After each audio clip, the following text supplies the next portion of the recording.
Welcome to the Leadership in Law podcast with host Marilyn Jenkins. Cut through the noise, get actionable insights and inspiring stories delivered straight to your ears. Your ultimate podcast for navigating the ever-changing world of law firm ownership. In each episode, we dive deep into the critical topics that matter most to you, from unlocking explosive growth to building a thriving team. We connect you with successful firm leaders and industry experts who share their proven strategies and hard-won wisdom. So, whether you're a seasoned leader or just starting your journey as a law firm owner, the Leadership in Law podcast is here to equip you with the knowledge and tools you need to build a successful and fulfilling legal practice.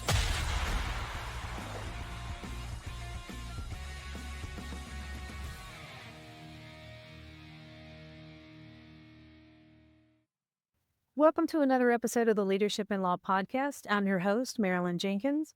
Please join me in welcoming my guest, Charlène Giselle, to the show today.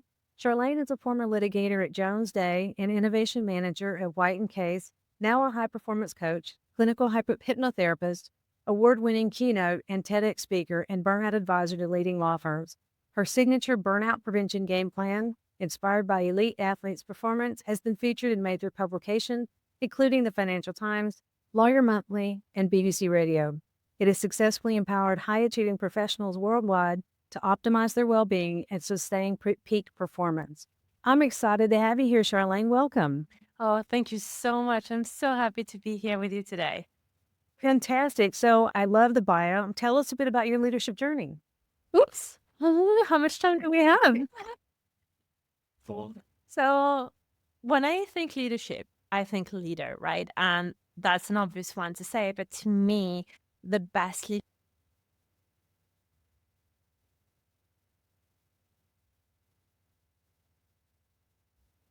Oh, and the reason it's relevant to the story is because I grew up in a household where my dad has such a strong presence. He was extremely successful, extremely dedicated. You could definitely say a bit of a type A obsessed workaholic. And when folks say the apple doesn't fall from the tree, it couldn't be closer to the truth when it comes to me and my dad. And I remember when little girls will just want to play or dream about becoming princesses or riding unicorns. My dream was to be a lawyer. That's all I've ever wanted to do. My favorite playground was my father's office. I thought he was a hero and I wanted to be just like him when I grew up. So that's kind of the backdrop of me growing up, and I was very ambitious, very tenacious. I grew up in a small town, actually, but my dream was to go travel abroad. And before you knew it, I got into Cambridge University, which was my dream university. And it was very challenging. And I have to say, a big motivator was making my father proud, just stepping into his shoes and having that big, ambitious career. And then I loved it. I loved everything about it. And so much so that I think it became obsessive.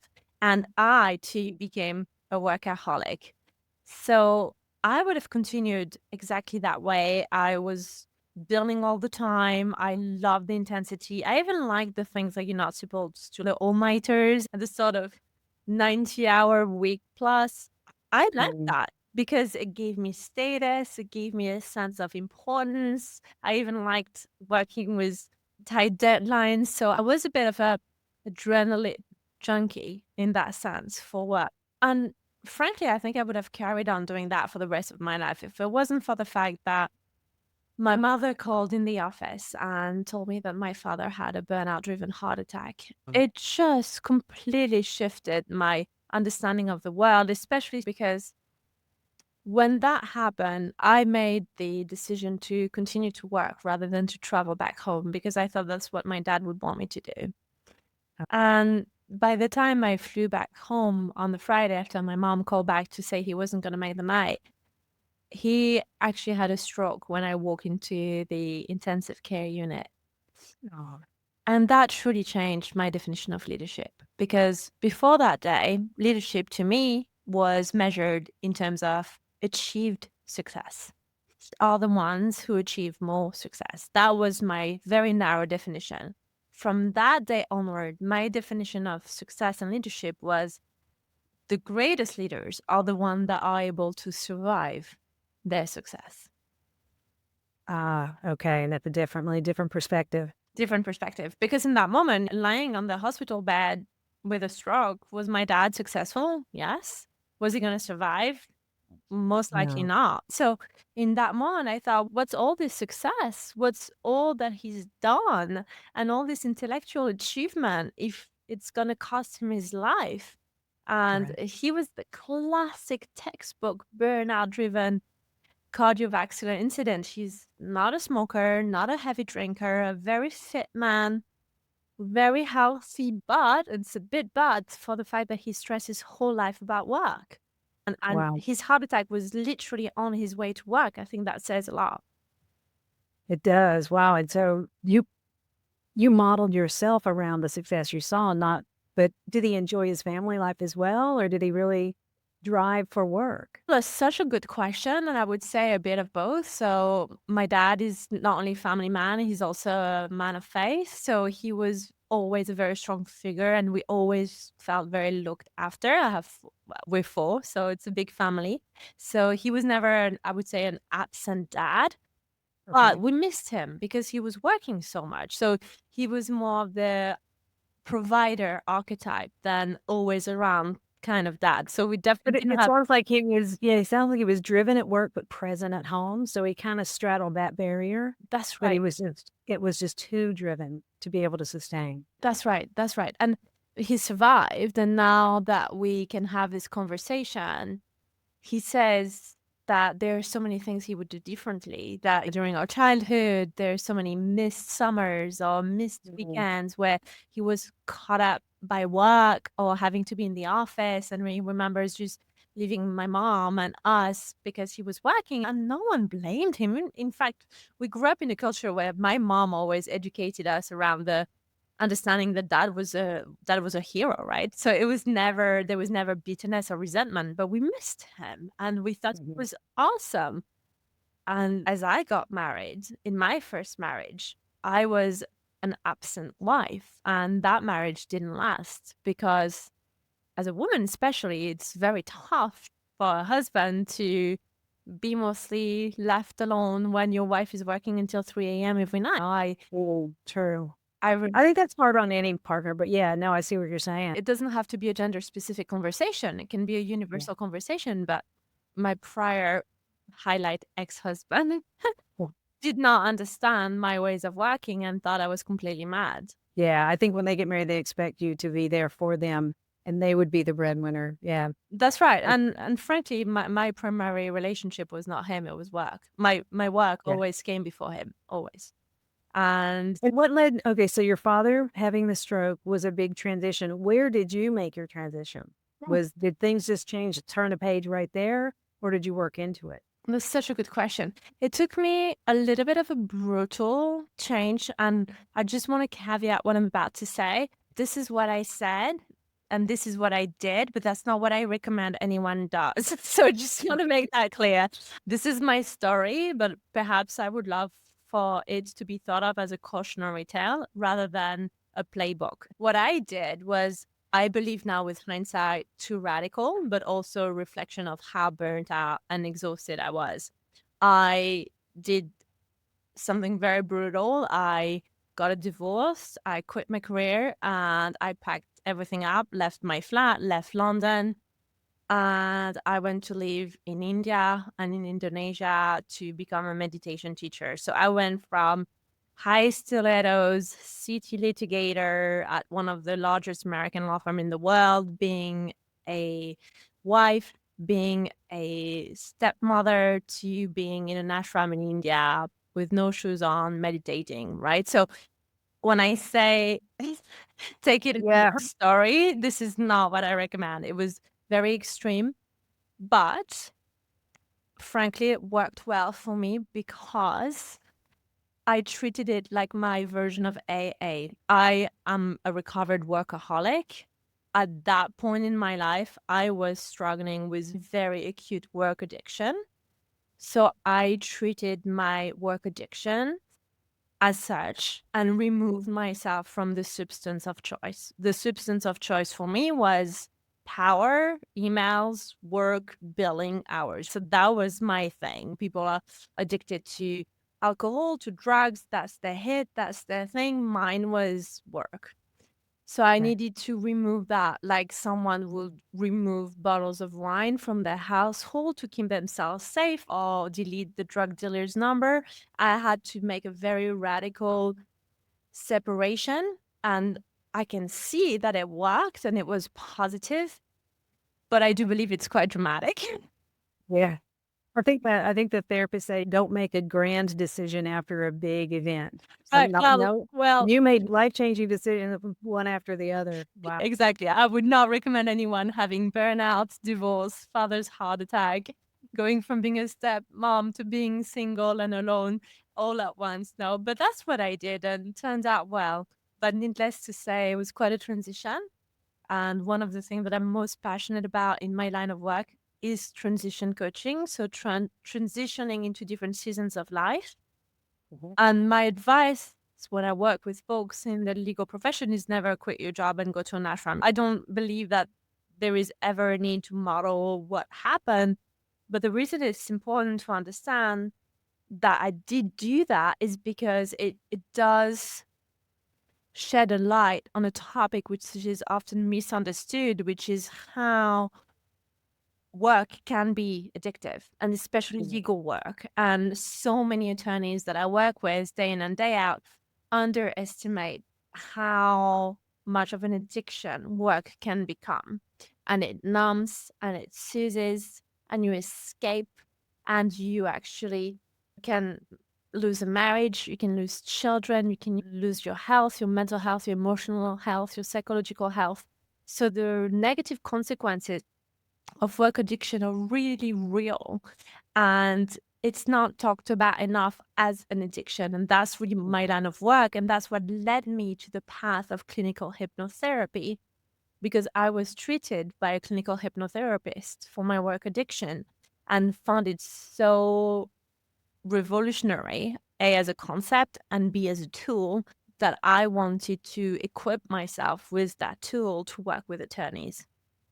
And specifically, you're clinically licensed and trained. Yes, So I am. yeah. In the Okay. UK, yes, I am. Okay. So That's that makes a bit of a difference. There's lots of different life coaches and business coaches, but having that clinician status, it makes a big difference, I think, with your qualifications. that's right.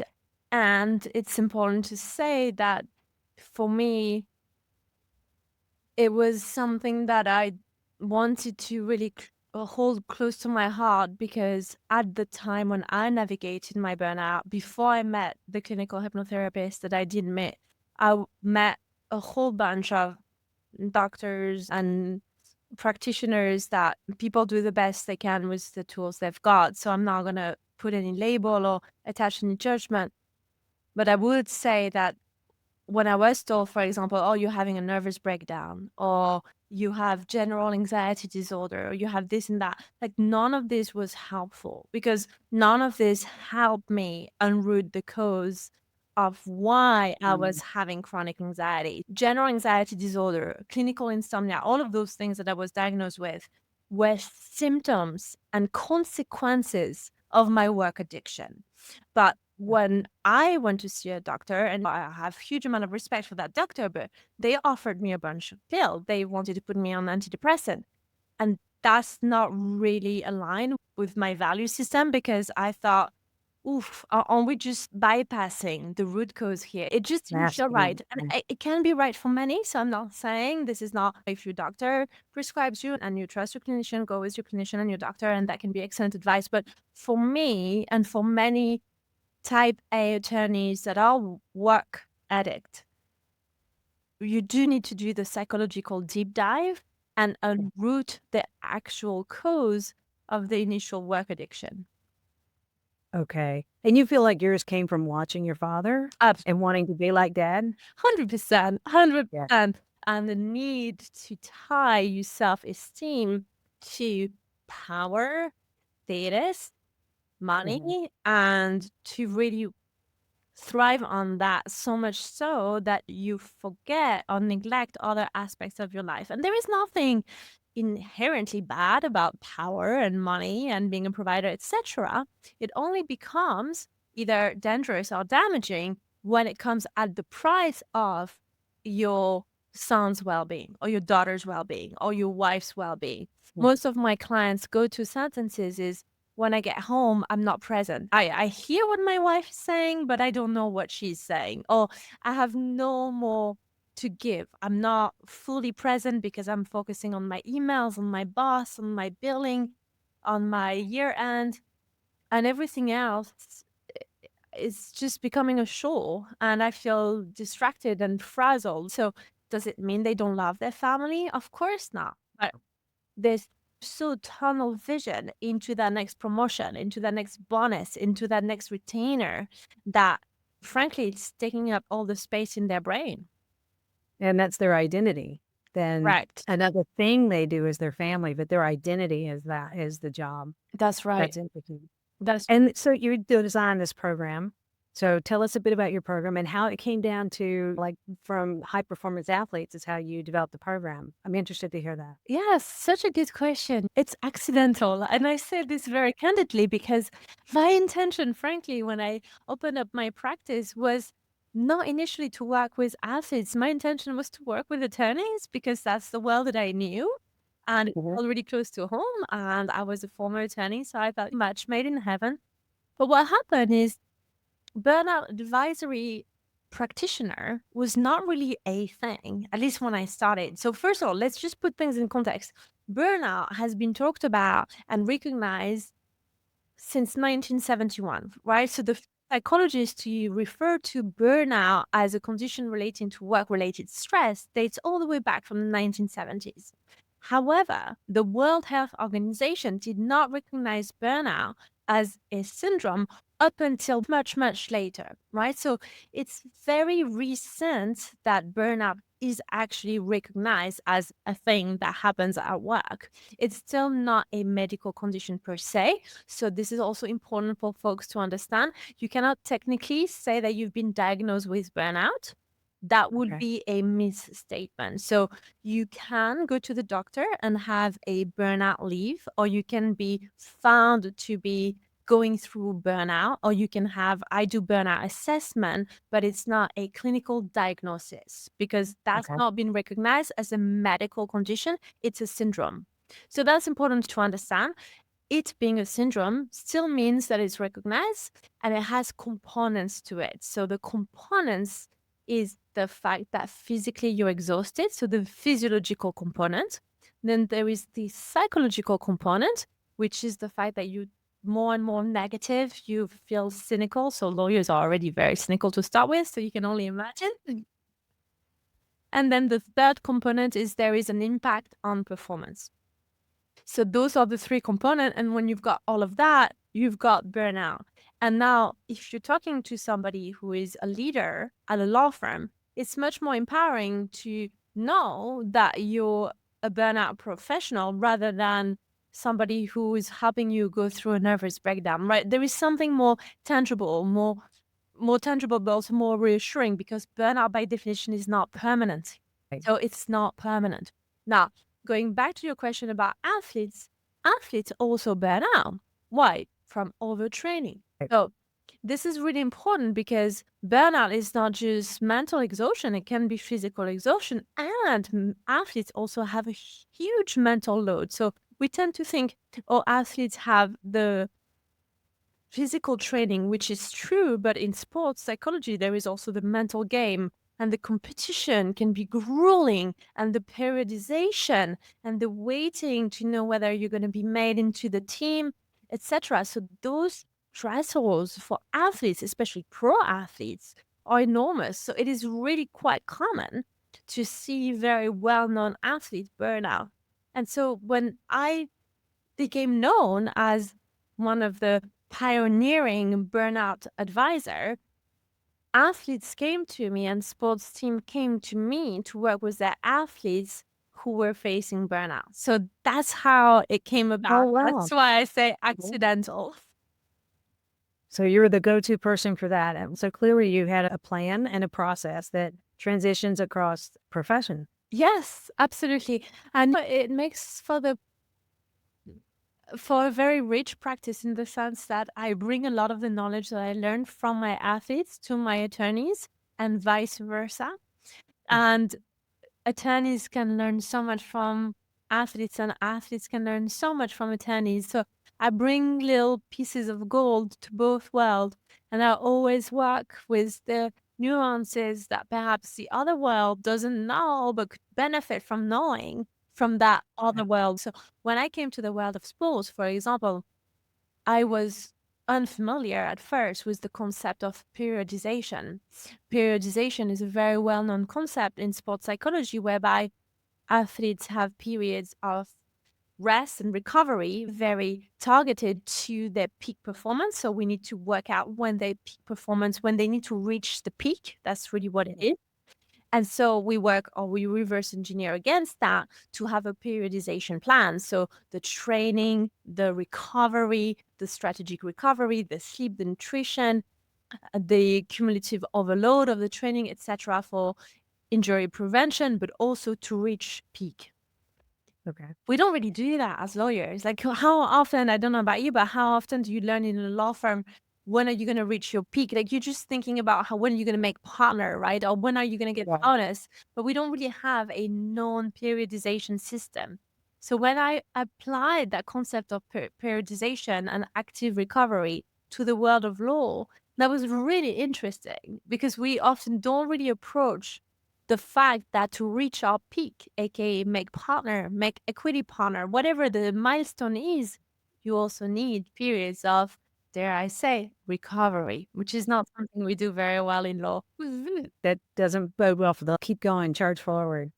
Very interesting. So do you, as part of your program, we're building a nervous system resilient, do you teach like hobbies or what do you encourage to, because you have that energy. If you're addicted to work, there's that energy that needs to move forward. Yes. How do you harness that? What do you help? What steps will we take? Yes, that's such a good question. So I'm a huge ambassador of creative outlets. And I think especially for attorneys, because we're so in our heads, I really like this saying that what we create as a problem from the mind cannot really be undone by the mind. So from a psychological standpoint, anxiety is a creation of the mind, right? So stress is actually very physiological. Stress is a net consequences of the stressors that you experience, and then stress is a physiological response to the external stressors or internal. Then anxiety kicks in as a side effect or as a consequence to having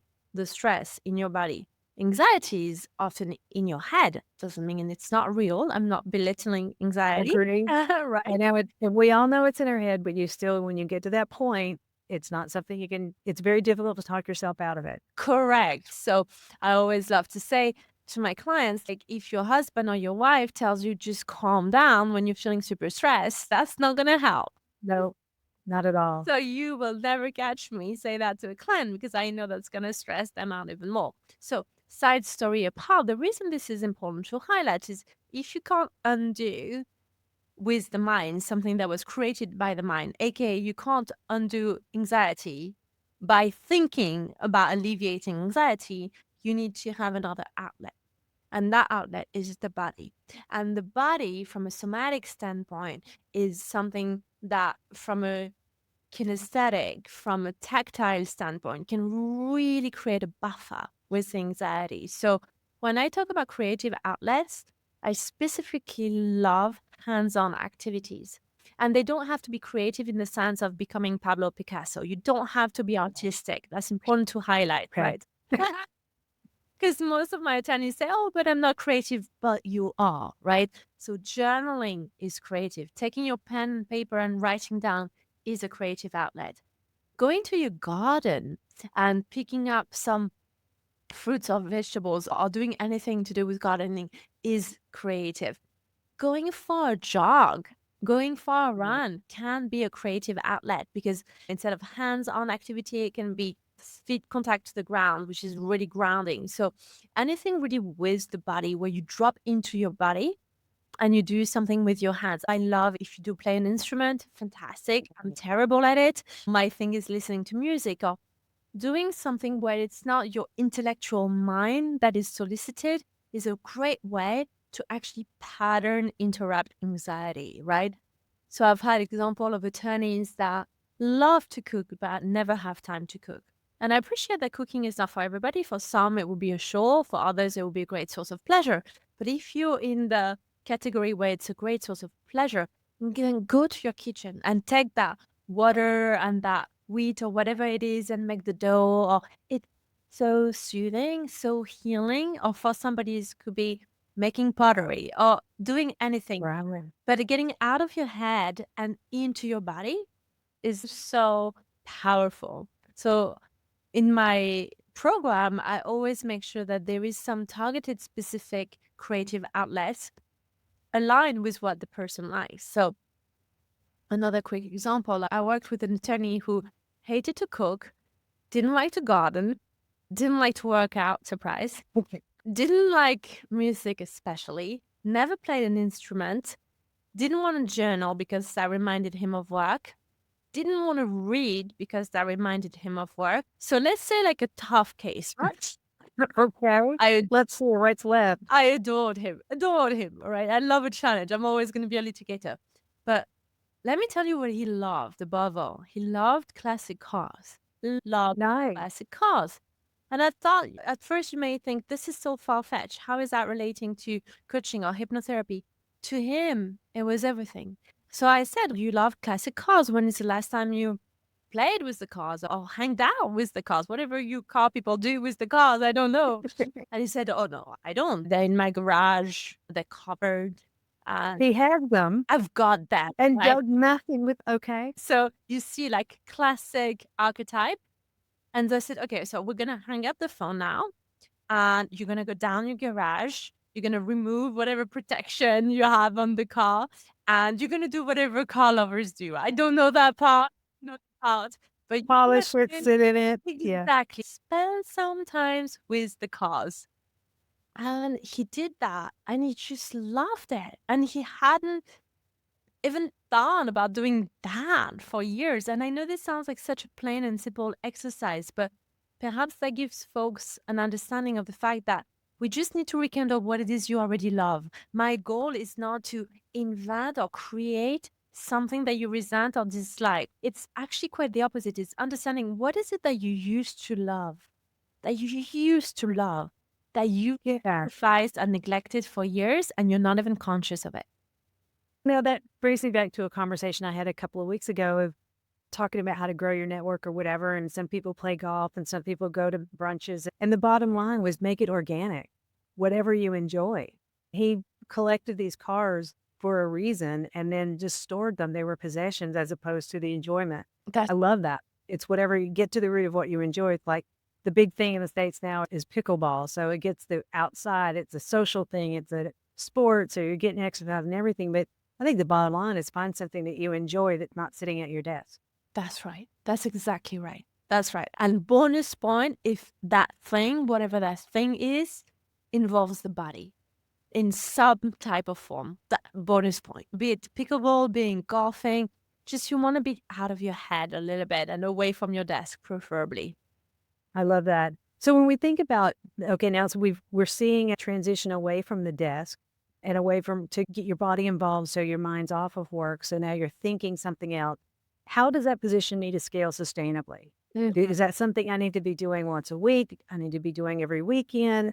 Because, okay, I'm going for a 90-hour work week, but I'm trying to back off of that. What is the right perspective or ratio? I love that question.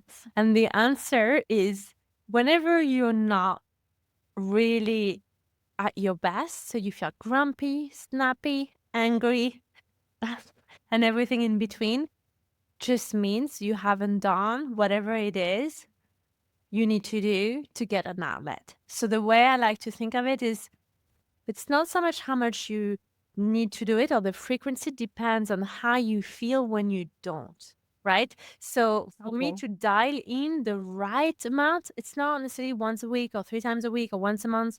It actually, I need to have an understanding and an audit of how long does it take for you to feel that you're in need of that thing which makes you happy, right? So you need to be conscious of yourself and how you're feeling as opposed to just driving straight through work. 100%. Hence the beauty of having a partner. And that really, to me, is the essence of coaching or hypnotherapy, is to have that handheld a space where somebody can do the auditing and do the analysis so you don't have to. Because you may think that it's your thing to be moody on a Monday. So a lot of the partners that I work with say, it's just the way I am. Sunday's crap. And then Monday I'm in a rut. And then you made it an identity piece. And that's how you operate. And somehow that's how your wife tolerates, everybody in the And your whole family. office knows that you're grumpy on Monday. That's right. So then the question I ask my client is, John, I understand this is how things are, but is that how you want things to be? And when is the last time, John, you were not grumpy on a Monday in the office? Was there ever in your life at any point, John, a good Monday? That's what I want to know. And usually there Now it we is. have to think about it. Yeah. You have to remember when was that and when did it change? That's right. That's right. What happened that created that chain of event where your subconscious mind that created that chain of event where you other things that you do leading up to that Monday that shed. That's what I want to know. Dig down to the root of the problem. Yeah, Yeah. the kind of auditing that I do. And so it's a beautiful process because you have a very safe container where you come with your highs and your lows, your moods, and you have somebody neutral unpicking your behavior and connecting the dots. So that's a lot of what I do, is just looking at patterns of behavior and connecting the dots. Maybe Julie worked really hard on a Wednesday because that's the day where she doesn't have childcare, or that's the day where her team members are short, or whatever reason. And then it so happens that Julie on a Wednesday tend to drink a whole bottle to herself, right? Okay, now we get it, right? So Julie has associated relaxation to wine. So the tougher her day, the bigger the glass of Chardonnay, right? Yes. We need to, again, look at behavior patterns and understand what are the trigger. So when was the very first time Julie decided that the best way to numb and soothe her work-driven anxiety was wine? When did she learn that behavior for the very first time? Julie, I want to know, can you remember the very first time you reached for the wine on your own to numb, soothe, and escape? Okay, are you taking, I know we said that some people don't journal, but in order to find out where the problems are, in different therapies, you keep like a food journal for allergies and that sort of thing. Are you having them keep track of what's triggered that? When did that start? What is my identity and how does that work? 100%, particularly when we work on either food as a mechanism to soothe anxiety, or alcohol or drug or sleep deprivation. So it's not that every person would be a right fit for a food journal or an alcohol journal or a sleep journal, but depending on what is the thing that the client wants to work on, then a journal or a log or at least an audit will be highly relevant.